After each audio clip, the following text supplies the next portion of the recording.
हम्म। नमस्कार नमस्ते सभी भाइयों को। और नमस्ते भैया, नमस्ते। और जय श्री सभी राम। दर्शकों को भी मेरा जय सिया राम। जय श्री राम, जय श्री राम, जय हिंद सर।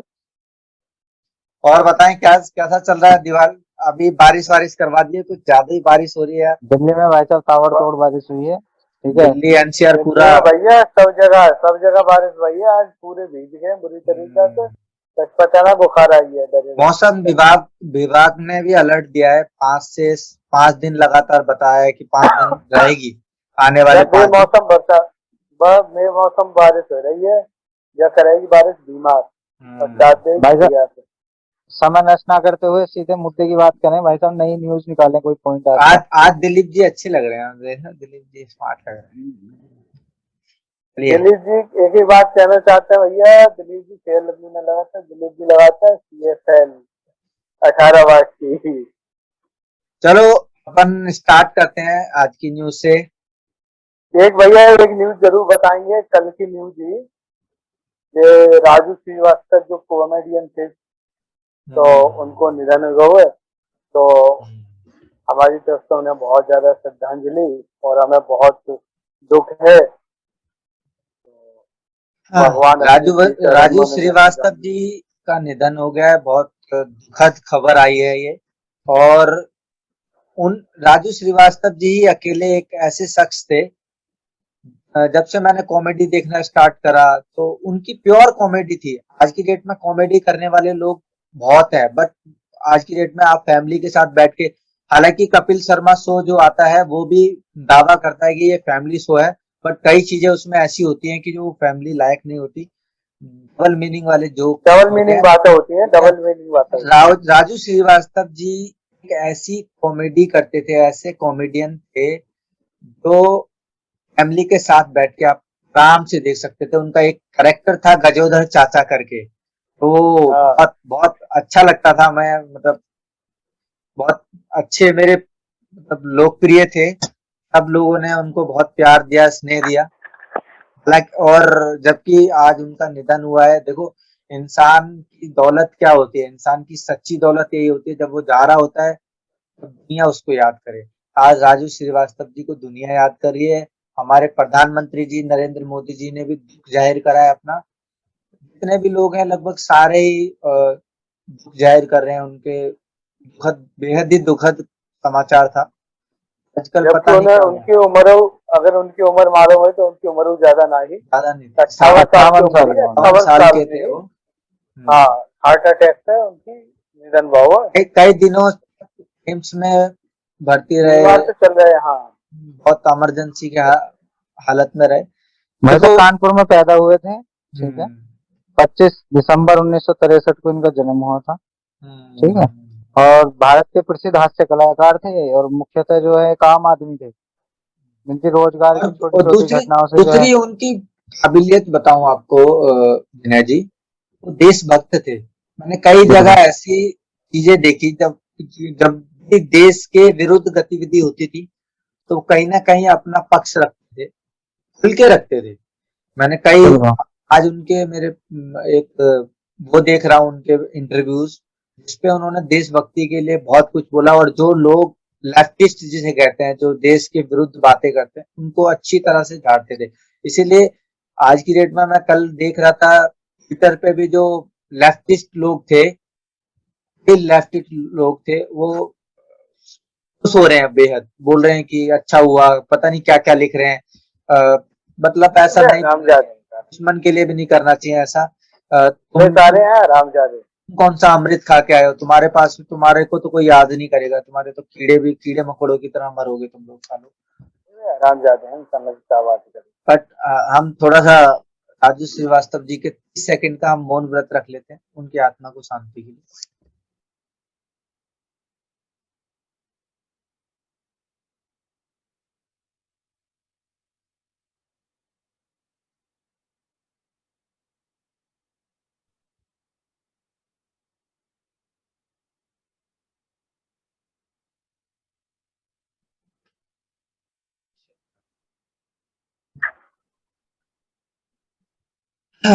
चलिए थोड़ा सा ओम टॉपिक। शांति शांति शांति।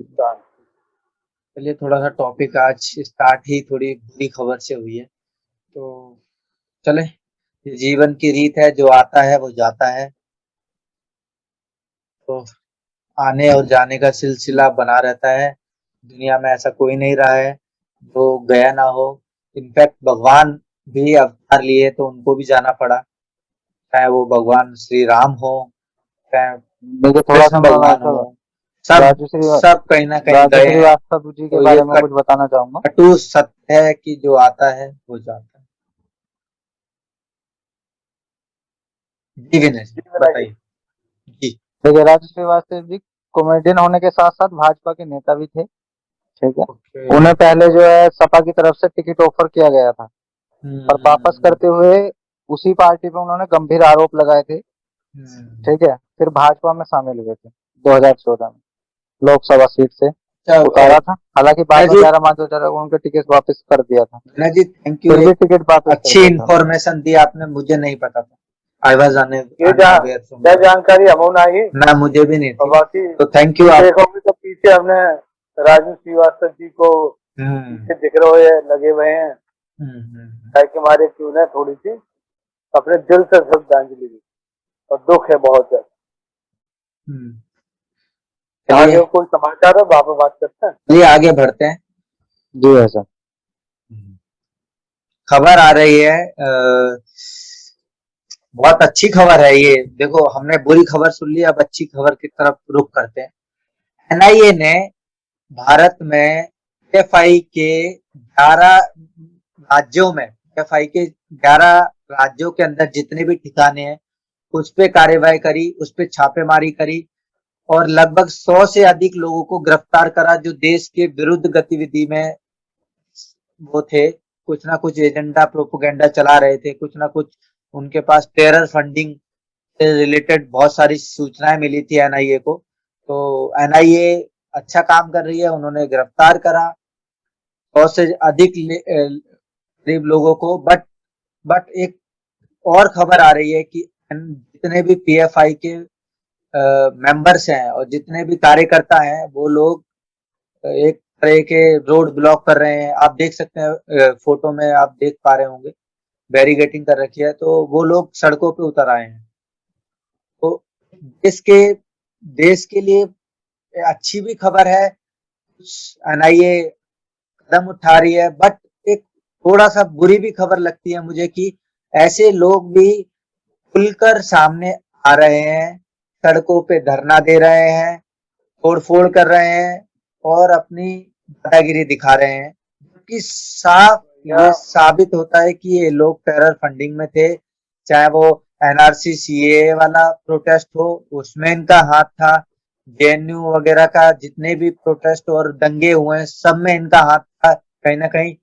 टर्की टर्की जैसा देश, जो देश भारत से बहुत विरुद्ध है, कट्टर विरुद्ध है, जो हमारे हमेशा अगेंस्ट में बातें करता है, उन देशों से ये फंडिंग लेते हैं। Turkey, UAE, Qatar, Saudi Arabia, कुछ ये देश हैं जिनसे टेरर फंडिंग इनको मिलती है और इनके जो कार्यकर्ता हैं वहां की निरंतर यात्रा करते रहते हैं इन देशों की। जी दिलीप जी बताइए। योगेश जी एनआईए ने बहुत बढ़िया काम करो है, तारीफ के काबिल है, लेकिन दिक्कत क्या है कि एनआईए ने तो अपना काम कर दो, लेकिन सरकार हमें पता ना है, सरकार वो बढ़िया काम करेगी बहुत अच्छे जगह के मामले में, लेकिन सरकार को कोई ऐसा कानून लाना चाहिए कि ऐसा कुछ मैटर हो तो या फिर ऐसा कुछ मामला हो तो वहां में सख्त से सख्त सजा का प्रावधान रखना चाहिए, जैसे कि जो आतंकी जो गतिविधि चल रही है जो बहुत ज्यादा ना चल सका। और दूसरी बात यह है कि जो निकल के आ रहे हैं बाकी समर्थन में, ना जो समर्थन में निकल के आ रहे हैं ना, तो इन पे तो बचना चाहिए ढंग से डंडा, क्योंकि क्या होता है जो निकल के तो है, जैसे हम देखो गांव में जब कुटिया होते हैं और वहां में घुन पैदा हो जाता है गेहूं में, तो वहां में दवाई डाल दी जाती है, तो दवाई डालने के बाद जैसे तुम दवाई डालोगे तो घुन निकल के आए। वह जो काम है कि मोदी जी और योगी जी जो दवाई डाल दी गई है देश में, अब जितने घुन है तो धीरे धीरे निकल के आए, और जो घुन उनको मानो काम जैसे निकल के आ रहे हैं तब ही उन्हें मार देना चाहिए। और अगर तुम ना मारोगे तो वे क्या होगा, घर में और जगह पे घुसाएंगे जाके और चीजें नो खराब करेंगे। तो हमारो कानून जो है मोदी जी और योगी जी से कि इन पर डंडा रखो सतर और बिल्कुल कर दो सुलझाए दो बिल्कुल लाल तेल लगाए। हाँ तेल लगाए बिल्कुल लाल कर दो जो बैठन को जाए योगी जी याद आए और मोदी जी याद आए अगर बैठो तो। विनय जी मैं मैं पीएफआई के बारे में कुछ बताना चाहता हूँ। देखिए जी, विनय पीएफआई जी। जो है पॉपुलर फ्रंट ऑफ इंडिया है, ठीक है, जो ये जो है आपका चरमपंथी इस्लामिक जो चरमपंथी इस्लामिक कट्टरपंथी। संगठन है। इसमें क्या है कि आपका जो है मतलब कि एक तरीके से इस्लाम के संगठन के नाम पे आतंकवादी गतिविधियां होती हैं, जैसा कि अभी हाँ एनआईए ने जो है अभी इसका निष्कर्ष निकाला है। इससे पहले कोई दूसरा संगठन था, ठीक है, जो ये काम कर रहा था, तो 2006 में इसकी स्थापना करी गई थी, ठीक है। और उसी की वजह से देश में जो आतंकवाद धीरे धीरे जो है फैलाया जा रहा था, जो इधर ये जितनी गतिविधियां हो रही थी उल्टी सीधी, ठीक है, ये सब इसी के माध्यम से की गई। तो अभी क्या है कि ऐसे कोई संगठन भी जो बनाए जा रहे हैं जिसमें विदेश से फंडिंग आ रही है, ठीक है, कहीं ना कहीं वो भी जो है आतंकवादी संगठन हो सकते हैं, तो और संगठनों की भी जांच करनी चाहिए सरकार को। विनय जी मैं आपको बताऊं, आज एक न्यूज भी आई थी, मैं न्यूज देख रहा था। न्यूज ये आई थी जब ये खबरें चल रही थी कि पीएफआई के जो ठिकाने हैं उस पे छापा मारा है एनआईए ने। तब कई खबरें ऐसी भी आई थी, ऑफिसर जो एनआईए के ऑफिसर थे, मीडिया वालों ने उनसे पूछा कि सरकार इस चीज को बैन क्यों नहीं कर देती, इस पीएफआई को बैन क्यों नहीं कर रही है। तो उस एनआईए के मेंबर ने पता है आपको क्या बोला? उन्होंने बोला कि सरकार बैन इसलिए नहीं कर रही है क्योंकि पीएफआई अकेली नहीं है। पीएफआई ने, आप समझो, पीएफआई ने 8 से 10 अपनी संस्था बना रखी है पीएफआई के अंडर जो काम करती है। जी उसमें भाई चाहे साहब। उसमें जिहाद फैलाना, अलग अलग जैसे कंपनियां होती है ना, कंपनियों के अंडर जो कंपनियां काम करती हैं, वैसे ही पीएफआई ने 8 अलग अलग संस्था को रजिस्टर्ड करवा रखा है, जिनका काम एक तो इस्लामिक कन्वर्सेशन करवाना है, एक संस्था का काम। एक का काम है कि भाई ज्यादा से ज्यादा लोगों को कन्वर्ट करना है, इस्लाम फैलाना है। मतलब ऐसे कई वो थी। तो मुझे ये समझ में नहीं आता, जब आप लोगों को ये पता है, पीएफआई को पता है, ठीक है, पीएफआई को आप सिर्फ पीएफआई पे कार्यवाही कर रहे हो। मैं बोल रहा हूँ जितनी भी कंपनियां हैं, जितनी भी इनकी संस्था हैं, सब छापेमारी मारने से बढ़िया है, छापेमारी मारो, मगर साथ के साथ सबको बैन करो ना, A to Z बैन कर दो। आपके पास पूरी लिस्ट है, मतलब मीडिया के पास तक लिस्ट है, ये पूरी 8 संस्था जितनी भी हैं, 8 से 10 संस्था हैं पीएफआई को मिलाकर, पीएफआई के अंतर्गत काम करती हैं। क्यों नहीं सारी की सारी संस्थाओं को बैन करा जाए भारत से? मैं भी तो वही बोलना चाह रहा हूँ भाई साहब। दरअसल क्या है कि ये सब जिस तरीके की जितनी भी जो संगठन है ना जिनमें टेरर फंडिंग है या विदेश से पैसा आ रहा है, तो भाई साहब वो संगठन जो है वो देश के हित में हो ही नहीं सकते। मैं आपको बता रहा हूँ, ये कहीं ना कहीं कुछ ना कुछ जो ऐसी गतिविधियां करते हैं, तो इनकी ना बिल्कुल जांच करनी चाहिए और इन पर कड़ी नजर रखनी चाहिए सरकार को। चिंता मत करो विनय जी, तैयारी बिल्कुल शुरू हो गई है, लठ तैयार कर दो तो चिंता मत करो, सब काम हुए। तो खबर करो बस। आज पीआईसी की पीएफआई जो है बाकी फंडिंग रोक दी गई है ना, वहाँ पे रोक लगाई गई है, आज की न्यूज है। रोक, तो दिलीप जी, धीरे रोक धीरे नहीं सब लगाई है फंडिंग पे, उन्होंने सिर्फ छापेमारी करी है। अभी अभी तक की जो न्यूज है वो सिर्फ छापेमारी करी गई है, और कई लोगों को रोक गिरफ्तार लगी ना करा गया तो है, कई लगी लोगों ना को। तो लग जाए, चिंता मत करो। हम भैया कह रहे हैं चिंता करने की कोई जरूरत ना भैया, तुम बादाम खाओ, चिंता हम करेंगे सरकार में हम। विनय जी, जैसे हमने कल परसों में डिस्कशन करा था कि जर्मनी में कुछ लोगों ने हिंदू टेम्पल को तोड़फोड़ करी है करके, उसका पूरा मुद्दा सामने आ गया विनय जी। दरअसल बात ये थी, बात थी स्टार्ट एशिया कप से, जब इंडिया और पाकिस्तान का मैच था, ठीक है। अच्छा। इंडिया और पाकिस्तान का जब मैच हो रहा था तो वहां पर लोग दूसरे के फ्रंट में आ रहे थे लोग। जैसे इंडिया, पहला मैच हुआ था इंडिया और पाकिस्तान का, तो इंडिया जीती थी उस मैच में। तो वहां पर हिंदू, जितने भी इंडियन हिंदू थे, उन्होंने जश्न मनाया वहां पर। भाई खुशी होती है, अपना देश जीत रहा है, तो उन्होंने अपना करा। कुछ अच्छा। कुछ ऐसे पाकिस्तानी मुसलमान थे प्लस इंडियन मुसलमान थे वहां पर, जो लोग इस चीज के अगेंस्ट थे कि भाई ये जश्न कैसे मना रहे हैं, इनको क्या। उसी दिन से, पहले दिन से जब ये सब हुआ जश्न मनाते हुए, उसी दिन से उन लोगों ने सोच लिया था कि हम कुछ ना कुछ करेंगे। अच्छा। पाकिस्तान जीता, उसके बाद इन्होंने, आप ये समझ लो, जर्मनी की पुलिस के सामने हनुमान, जो टेम्पल था वो हनुमान जी का टेम्पल था, उस टेम्पल पे जो भगवा झंडा टंगा हुआ था, पुलिस के सामने, मैंने वीडियो देखी है बाकायदा, हो सकेगा तो मैं आपको चला के दिखाता हूँ वो वीडियो। चलाइए भाई साहब, जरूर जी। हनुमान मंदिर के ऊपर चढ़कर उन्होंने जो भगवा झंडा था वो वीडियो उसको भाई साहब इसमें उस डाल दो।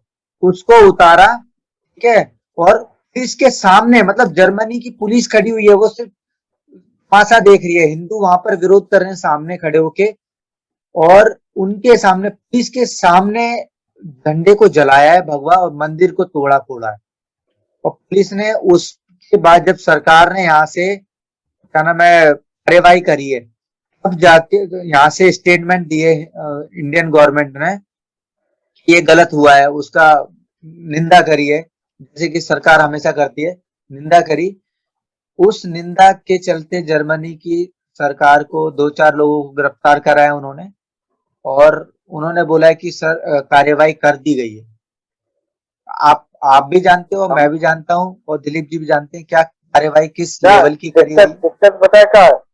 क्या देखो कि जितने जो यूरोपियन कंट्री हैं, जो अमेरिका अमेरिका जितने जमा आते हैं, तो इनकी दिक्कत क्या है, जो सारे वैसे तो एक तो ज्यादा संग देंगे पाकिस्तान को कि पूछो मत ही, पाकिस्तान अफगानिस्तान को। और जब इन ससन की खुद की वजह से, तो बाकी बात दिखाते हैं कि जो सीधो कि भैया जो आतंकवाद है, कि फिर चेकिंग शुरू हुई है, फिर वो चाहे काउ किस्म को मुसलमान हो, चाहे शरीफ हो, चाहे कैसे हो, तब फिर सबकी चेकिंग शुरू हो जाए। और वैसे और तो वैसे अगर और देखो जाए तो इस इस तरफ चीज पे जो इंडिया ने प्रतिक्रिया निंदा करी है, वहां पर लोग ऑब्जेक्शन उठा रहे हैं, वहां के मुसलमान और यहाँ के मुसलमान भी। मुझे बहुत दुख होता है इस चीज को सुनते हुए कि ये ऐसे लोग गद्दार हैं जो हमारे भारत में रहते हैं, और उस चीज पे सरकार के खिलाफ जा रहे हैं कि सिर्फ इंडिया सिर्फ हिंदुओं का नहीं है, तो सरकार सिर्फ ऐसा निंदा क्यों कर रही है। इंडिया तो मुसलमानों का भी है भाई, इंडिया जो जो मुसलमानों का है, विनय तो जी, मना नहीं कर रहे हैं इस चीज की हम। योगेश जी, जो बुवारो हाल है, देखो हम बताएं, जैसे कहा होतो कि दो पार्टी हो गई और क्रिकेट कोई गेम शुरू हो, तो वहां में क्या है कि एक टीम निश्चित है कि एक हारेगी एक जीतेगी, और जीतन वालो तो जश्न मनाए। अब हार वालो जाए तो ना करे, वो हार मान को थोड़ा दुख हो और जलन हो, बस सब में स्वाभाविक है। लेकिन अब हार वालों जिस सारे ने चूतिया पंथी इन जैसे अगर हो ना पाकिस्तान वाले जैसे, तो ये सारे क्या करे, वहां बैटू तोड़ डाले, वहां वह गिल्ली उड़ा दे, वहां बॉल फोड़ डाले, और जहाँ जितनी पब्लिक हो वहां सीटे फीटे सब उखाड़ के फेंक तो दे, वैसे उनको काम बात ये पूरा भी है हो ना, देखो, चाहे अगर जहाँ अगर काम आप करते हैं भारत में रह सारे। रहे हो, अगर भारत में रह रहे हो और भारत में रहना है, तो भैया भारत में तो अगर आप रह रहे हो तो फिर भारत के लोगों को तो आपको कम से कम समर्थन करना चाहिए ना। क्योंकि मैं खा कह भी रहे भाई भारत के रहे हो, खा भी भारत के रहे हो, फिर बजा दूसरों की रहे हो, तो ये तो भाई साहब कहीं तक भी नहीं जमती बात। दूसरी चीज क्या है कि अभी क्या है कि देखो, पाकिस्तान अगर हार रहा है और भारत में पटाखे पटकते हैं कई जगह, वो जीत रहा है पाकिस्तान, तो भारत में भी कई जगह सर पटाखे जी, पटकाते हैं कई लोग। जगह की बात तो मत ये करो, आप दिल्ली हैं। में, दिल्ली के अंदर पटाखे फूटते हैं, तो ये हम बहुत दूर क्यों गलत जा रहे हाँ हैं। हाँ। गलत चीज है भाई साहब। ये देखो, जश्न क्या है कि अब जैसे विदेश में, जैसा अभी जर्मनी में होया है कांड, ठीक है, तो जर्मनी को ये सपोर्ट करना चाहिए था कि उनके साथ भाई, उनके जब पुलिस वाले खड़े हैं तो उसका बिल्कुल विरोध करना चाहिए, सारे देशों को मिलकर विरोध करना चाहिए। जब हमारा देश भी कहीं ना कहीं विरोध के लिए खड़ा होता है, तो ये गलत चीज है, ये तो भाई बहुत बहुत मतलब अन्याय हो रहा है एक तरीके से। तो या तो फिर अपने जो है अन्याय तो सरकार है की ही, नाकामी मानी जाएगी भाई अन्याय साहब। है ही। भाई साहब ये सरकार की कोई नाकामी सी मानी जाएगी, क्योंकि सरकार को भाई साहब ऐसा, जब मोदी जी ने इतना वर्चस्व बढ़ाया विदेशों में, तो एक छोटे से मंदिर तोड़ने के ऊपर क्यों भाई साहब बवाल क्यों नहीं किया जा सकता था। अभी मैं थोड़ा सा पहले भाई साहब मैं कुछ कहना चाह रहा था, अभी वो थोड़ा सा जरा मैं आपको भी बताऊंगा इसके मुद्दे के बाद, ठीक है। अभी भाई साहब 2012 में के आसपास ना देखिए मीना जी, पीएफआई का जो था ना भाई साहब, पीएफआई का एक मुद्दा मीना जी, चला था 2012 के पास मैं शेयर कर रहा हूँ मीना जी, 1 मिनट आप कंटिन्यू करना, इसके बाद एक बार वीडियो देख लेते हैं। स्क्रीन विजिबल है मेरी?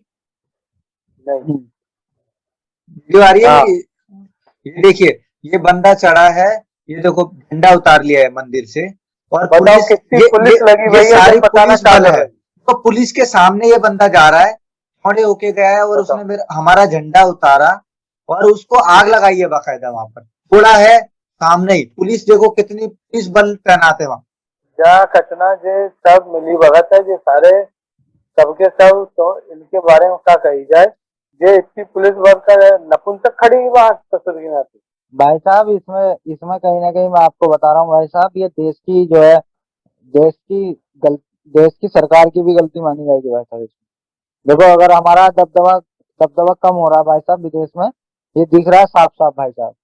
अभी मैं आपको बता रहा हूँ भाई साहब, अभी 2012 में, जिस अभी आप पीएफआई की बात कर रहे थे ना, उसमें कुछ लोगों को गिरफ्तार किया गया था 2012 में पीएफआई के अंदर भाई साहब। तो आपका यूआईएन है ना, यूआईए ने उनका समर्थन करते हुए भारत को चेतावनी दी थी, और ये सही न्यूज है, ये मैं अभी पढ़ रहा था थोड़ी देर पहले इसको। तो भाई साहब, इस तरीके से मतलब कि आपको चेतावनी देश सामने वाले देश को देनी चाहिए ना। भाई साहब, धार्मिक कोई भी चीज हो, अगर हमारे देश में आप बताओ भाई साहब, अगर कोई ऐसा कांड होगा तो सारी दुनिया खड़ी हो जाती है भाई साहब। हाँ, गलत अगर है? अभी नुपुर विनय जी, शर्मा वाला मैटर एक देखो भाई चीज साहब, तो पूरे उसमें आप तो देखो, किसी का मंदिर नहीं तोड़ा गया था, कोई झंडा नहीं तोड़ा गया कुछ था, नहीं, मुंह से बोली हुई एक बातें थी भाई साहब। छोटी सी स्टेटमेंट, वो भी तोड़ मरोड़ के पेश करी थी उस ऑल्ट न्यूज वाले जुबेर खान ने। उस जुबेर खान ने, वहां पे किसको बवाल आप मची होगी। आज आप समझो, आप और हम बात कर रहे हैं, और हम पूरी बात को डिटेल में कर रहे हैं, और हमारी कोई एक छोटी सी क्लिप काट के और वायरल कर दे, क्या होगा? लोगों को एक तरफा वो दिखता है। आप समझो, नूपुर शर्मा सिर्फ और सिर्फ एक्शन का रिएक्शन दे रही थी। नूपुर शर्मा ने बहुत टॉलरेट करा था, मैंने पूरा इंटरव्यू देखा है। मैं फिर कहता हूँ, आप लोग जो लोग ये चीजें कर रहे हैं, एक बार इंटरव्यू देखें। अगर नूपुर शर्मा ने पहल करी है तो आप जो कहोगे वो सही है, मगर नूपुर शर्मा को उकसाया गया है, उसके सामने बार बार हिंदू शिवलिंग को फुहारा बोला गया है, प्राइवेट पार्ट बोला गया है। शर्म, इतना इतना एक हिंदू होने पे हम भले ही टॉलरेट कर लेते हैं किसी भी चीज को, मगर सहनशीलता की भी एक सीमा होती है। तो नूपुर शर्मा ने एक्शन का रिएक्शन करा है। भैया सीधी बात, हमारे भगवान के ऊपर कोई सहनशीलता ना हो, जो उल्टो बोले वो बजेगो और ढंग से बजेगो। हम जैसे सन की आदमी ढंग से बजाए हैं, और कतई सुनी ना जाए भगवान के ऊपर बिल्कुल हो, या कोई तो धर्म को हो। और हम सबकी जिम्मेदारी जब बनते हैं, और हम भाई अपने साहब देखो, भगवान के बारे में कहोगे वो तो ना सुने। भारत के न्याय न्याय प्रणाली को भी मैं इसमें कुछ कहना चाहूंगा भाई साहब। ये मैटर भाई साहब लगभग लगभग 10 महीने 11 महीने हो गए होंगे इसे भाई साहब। जाड़ों की बात है भाई साहब, ये जाड़ों की बात है ना ये योगेश जी, नूपुर शर्मा वाला? जाड़े थे ना उस समय। नहीं नहीं नहीं, नूपुर शर्मा वाला तो रिसेंटली था विनय जी, अरे ज्यादा से भाई, ज्यादा हमारी भी ज्यादा 3 से 4 महीने हुए होंगे, ज्यादा से ज्यादा हाथ मार के। अरे घर में नको है, घर में हाँ, नको है। गर्मी का है, 3 महीने हुए होंगे ज्यादा से ज्यादा, 3 दूर महीने की बात है। भाई साहब, मुझे फरवरी की ध्यान में वैसे मेरा आइडिया, चलो कोई बात नहीं। भाई साहब, नुपुर शर्मा का मैटर हुआ, अभी भी भाई साहब उसकी याचिका जो है केस चल रहा है, जबकि उस केस में कुछ है भाई साहब। कुछ अरे नहीं ये तो कुछ नहीं है सर ना, तो जी, ये मैंने कोई गलती ना करी। सर जी, असदुद्दीन ओवैसी का भाई है। उस मनुष्य का नाम नहीं लेना चाहता मैं। उस सुअर का हमेशा की आप भाषण देखना चुनाव में, तो हमेशा सुअर का पिल्ला, हमेशा हमारे भगवान को, हम उनको मनुष्य बोलता है, और पता नहीं क्या काफिर क्या बोलते हैं भाई बोलता है, साहब हमें। क्या क्या बोलता है उसने, माता के बारे में, भगवान के बारे में, और पता नहीं क्या क्या अनाप शनाप बोलता है। अब ये चीजें तब सरकार कहाँ जाती है? और मैं बताऊं, सुप्रीम कोर्ट अपनी मर्यादा भूल गई कि एक लेडीज के पक्ष में कैसे लेडीज, लाइक मैं मान लिया हमने वो क्रिमिनल है, या मान लिया उसने गलत बोला है, मगर आपने ऐसे कैसे शब्द यूज करे सुप्रीम कोर्ट ने? आप माननीय उच्च न्यायालय, भारत की सर्वोच्च संस्था हो, जिससे ऊपर शायद ही कोई भी नहीं है, प्रधानमंत्री भी नहीं है, आप वो, आपको अपनी भाषा पे आप जज बन के बैठे हो, आप सुप्रीम कोर्ट को फेस फेस बने हुए हो और आप ऐसे अपशब्द बोल रहे हो। नुपुर शर्मा के खिलाफ कितने कितने अभद्र शब्दों की टिप्पणी करी थी सुप्रीम कोर्ट ने, आपको याद है विनय जी? बताइए भाई साहब। बहुत बहुत मतलब बहुत गलत तरीके से बात करी थी। बहुत जो लेडीज को नहीं बोलना चाहिए, अगर आप और हम कोई बोल देते हैं तो आज हमारी गर्दन पकड़ लेगी कोई लेडीज आके। ऐसे ऐसे शब्दों का यूज करा, मतलब गाली नहीं दी है, गाली गाली छोड़ी भी नहीं है, मतलब आप ये गाली समझ दी लो। नहीं है, लेकिन हाँ, देने से गाली छोड़ा भी नहीं। इस छोड़ा तरीके के भी नहीं है। शब्द बिल्कुल ही इतने इतने असहनीय थे। गलत, इतना गलत बर्ताव कसाब के साथ भी नहीं करा होगा, अफजल गुरु के साथ भी नहीं करा होगा सुप्रीम कोर्ट ने। अफजल गुरु मैं का आप साहब बता तो रहा हूँ, सब इनके रिश्तेदार है, सब इनके रिश्तेदार है सामने। आप समझो। मैं फिर बोलता हूँ, हमारी सरकार, मुझे पता नहीं क्यों लगता है कि मोदी मोदी जी जो है, अब आज की डेट में मैं अपनी पर्सनली बताऊं, वो अमित शाह जी रिएक्शन करते थे हर चीज पे। आज से 2 साल पहले चले जाओ, 3 साल पहले चले जाओ, वो अमित शाही जी थे जो पार्लियामेंट में खड़े होके बोलते हैं क्या बात करती, जान दे देंगे पीओ के और अक्साई चीन के लिए। वो अमित शाह थे। अमित शाह जी को मुझे पता नहीं क्यों लगता है मोदी जी आज की डेट में सबको दबाते चले जा रहे हैं। अमित शाह भी नहीं बोल रहे हैं किसी भी चीज पे, क्योंकि मैं एक पर्सनली तौर पर अमित शाह जी से बहुत बहुत ज्यादा अपेक्षा रखता था और वो अपेक्षा पे हमेशा खरे उतरे हैं। मगर आज की डेट में Modi ji pure pure politician हो गए हैं। वो सिर्फ अपना वोट बैंक भी नहीं देख रहे हैं, नंबर एक। वो अपने अगल बगल के जो नेताएं हैं, चाहे वो नितिन गडकरी हो, चाहे वो अमित शाह जी हो, सबको दबा रहे हैं। कहीं ना कहीं मुझे लगता है कि वो जो 56 इंच का सीना बार बार बोलते थे, वो खत्म हो चुका है। वो 56 इंच का वाला करिश्मा नहीं है। भले ही उन्होंने विदेश में या भारत में कहीं भी छवि बना ली हो, मगर वो जिस चीज के लिए जाने जाते थे ना, वो चीज आज कहीं भी नहीं है। ये कटु सत्य है। चलो भैया, हम मोदी जी के बारे में ना सुन सकते हैं, क्योंकि मोदी जी के बारे में इसकी मत कहो, गाँव क्या में बुरी उनके लगेगी। चिंतन में? ना है गाँव के कीर्तन वाला घुसने वाला, लेकिन मोदी जी के बारे में मत कहो, आगे की खबर बढ़ाओ, विनय जी, आगे खराब खबर। विनय जी आपसे प्रतिक्रिया चाहता था मैं इस चीज पे कि अरे थोड़ा यार मोदी जी, को मत कहो। मुझे तो देखिए भाई साहब पर्सनली तौर ऐसा पे है, लगता लेकिन है। मैं क्या कह रहा हूँ कि देखो हम किसी भी पार्टी तुम का आंखें विरोध मिल करते लो। नहीं है। किसी भी अरे पार्टी आंखें का मिल लो विरोध हम तुम यार। करते किसी भी पार्टी का विरोध हम करते नहीं है।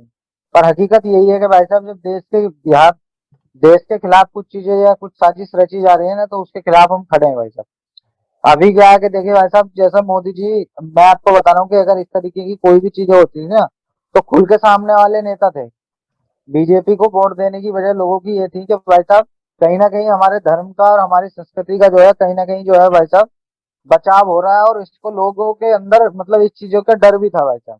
अभी नुपुर शर्मा वाले इसमें भाई साहब खुद देख लो आपके धीरे, मतलब कि देख लो कि स्थिति क्या हुई थी कि सामने वाले व्यक्ति, मतलब कि सामने वाले समुदाय के लोग कितने मतलब इस लेवल पे मतलब ऊपर चले गए थे कि उन्होंने जिंदे मतलब कोई सपोर्ट करने वाले आदमी का राजस्थान में गला काट दिया था भाई सर साहब। जी, आज की डेट में देखो हाँ भाई। राहुल गांधी ने स्टेटमेंट दी है। आप देखो, मेरे को आज पहली बार राहुल गांधी पे प्राउड फील हुआ है।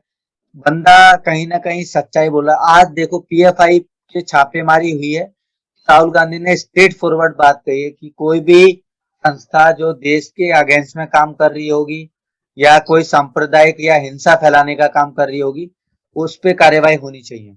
राहुल गांधी की ये स्टेटमेंट है। राहुल गांधी को पता लग गई है कि अब जैसी बात कहें तब हमारी सरकार काम आए। जी, मैं बोल रहा हूँ उसको चाहे पता लगी हो ना लगी हो, मगर उसने स्टेटमेंट दी है, गट्स दिखाया है, सही रही है। गट्स दिखाया है। आप सोचो, और अगर आप ध्यान से देखो, जैसे हिंदू वोटर मोदी जी का है 90%, तो मुस्लिम वोटर 90% कांग्रेस का है। आप सोचो, राहुल गांधी जी, पीएफआई कोई हिंदुओं की संस्था नहीं है, वो कांग्रेस की संस्था है, अपनी संस्था है जिसको कांग्रेस सपोर्ट करती आई है। पीएफआई में मुस्लिम है जो उसके कोर वोटर हैं, राहुल गांधी जी स्टैंड ले रहे हैं।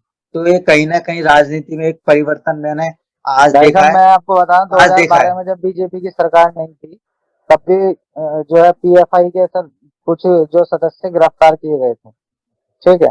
तो यूआईएन और विदेशी जो मुस्लिम कंट्री है उन्होंने सपोर्ट करके जो है भारत के खिलाफ जो है भाई साहब कुछ इन्होंने जो है कुछ जारी करा था, जिसकी वजह से उन्हें छोड़ा गया था फिर दोबारा से। एक खबर आ रही है, अशोक गहलोत जी जो राजस्थान के करंट तेल मुख्यमंत्री लगाया यार हैं, अशोक गहलोत में ढंग की ना। मुख्यमंत्री जी हैं जो राजस्थान के अभी करंट के, उन्होंने कांग्रेस के अध्यक्ष पद पर खड़ा होने का इरादा जताया। तो राहुल गांधी ने से उस चीज पे प्रतिक्रिया मांगी गई, तो राहुल गांधी ने बोला कि हमारी कांग्रेस की मानसिकता यह है कि एक व्यक्ति एक पद, या तो वो मुख्यमंत्री रह ले या वो अध्यक्ष बन जाए। तो ये जो गहलोत जी हैं राहुल गांधी जी की कुर्सी खाने की सोच रहे हैं। ये बड़ी एक अच्छी सी खबर लग रही है मुझे। गहलोत जी के मुंह में दांत है ना, और कुर्सी का हाथ उठाए हैं, पता लगे कुर्सी फिसल जाए, कोई और लगे फायदा का है। और तो और गहलोत जी ने अपने मुंह से ये भी बोल दिया है कि मैं मुख्यमंत्री नहीं रहूंगा तो कोई कौन रहेगा। एक कोई और, मेरे को नाम याद नहीं आ रहा, उसका नाम ले दिया है कि आप सोचो, सचिन पायलट का इस बार भी नाम नहीं लिया गहलोत जी ने कि सचिन पायलट मेरे जाने के बाद बन जाए। सचिन पायलट का फिर से पत्ता साफ कर रहे हैं गहलोत जी। वैसे सचिन पायलट ही हम वो जो मुख्यमंत्री बनने लायक था। हाँ, सच्चाई तो है अशोक गहलोत सचिन पायलट इकलौता एक बंदा बचा हुआ है जो कांग्रेस के अंदर गलत पार्टी के अंदर अभी भी फंसा हुआ है। अदरवाइज वो ज्योतिरादित्य सिंधिया सचिन पायलट के साथ का था, उसको कुर्सी भी मिल गई, पार्टी चेंज करते उसको पद भी मिल गया। ऐसे ही सचिन पायलट जी भी कई बार मन बनाए, मन बना के फिर वापस रह गए, तो मन ही बनाते रह जा रहे हैं। और ये जो बुड्ढा है वो पॉलिटिक्स खेल खेल के इनकी जवानी खराब कर रहा है। वो डुकरा बाप है, बोलो तो जातना है, बाकी आवाज नहीं करते दांतन के बीच में। हम बता और बोलते हुए तुम क्या समझ लो कि सुनन में आएगी कि बाकी वहां तो बातों बहुत। अच्छा विनय जी, आपने विनय जी, दिलीप जी, आपने कभी टेकन 3 खेली है? टेकन 3 गेम आती है एक, उसमें एक फ्लेयर हमारे गांव में भाई ये चीज न खिलाते, हमारे गांव में कंचे खेले। कंचे गुल्ली डंडा, नहीं कंचे गुल्ली डंडा मैंने भी बहुत खेला, मगर टेकन 3 एक गेम चलती थी जो टिपिकल दिल्ली वगैरह में रहा है, शहर में जैसे मैं रहा हूँ। टेकन 3 जो सिक्के डाल के हम टेकन 3 करके गेम खेलते थे, उसमें एक कैरेक्टर था हिच्ची। हिच्ची के जैसा लगता है अशोक गहलोत। वे तो ना है जो सिक्का वामन डालते हैं। देखो हमारे तो टीवी सी लगी होती है रूम में, ऐसे करके हमारे देसी को भी पता है विनय जी, देसी को भी हमारे पापा पैसे नहीं दे रहे थे खेलने जाने के लिए, हम हैं विदेशी। हमारे देसी बंदे को भी पता है विनय जी, समझे भाई साहब। हमारे पापा तुम्हारी तरफ सिक्का डालने वाले भैया, हमें तो पापा चिल्लत देते हैं, हम तो अरे हम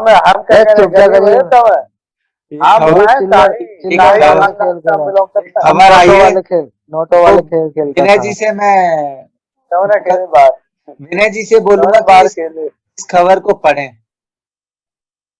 विनय जी से रिक्वेस्ट करूंगा कि इस खबर को पढ़ें। जी भाई साहब।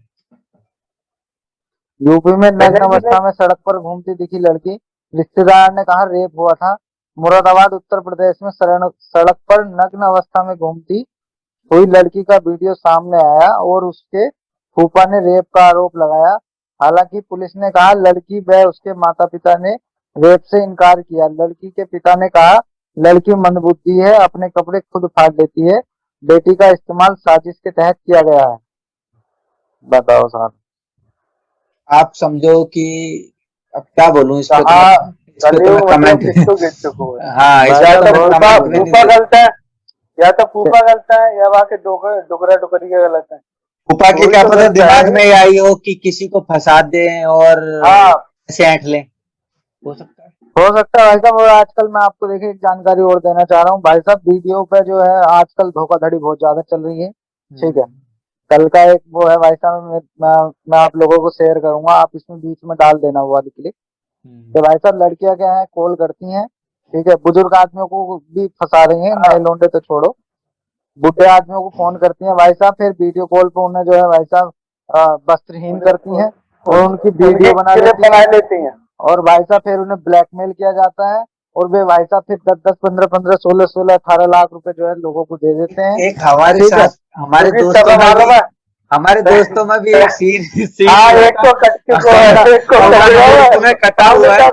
कल का हमीरपुर का सीन है भाई साहब, कल का हमीरपुर थाने में जो है वो विनय जी केस सुन तो दर्ज लो, हुआ था, 18 लाख रुपए की ठगी उससे। विनय जी सुन तो लो, दिलीप जी और हमारे तो आज की तारीख में देखी जाए तो डुगरा का जादू ठगी हो रहा है, सब डुगरा ने क्या दिखाया है, ड्रामा करने की जरूरत थी।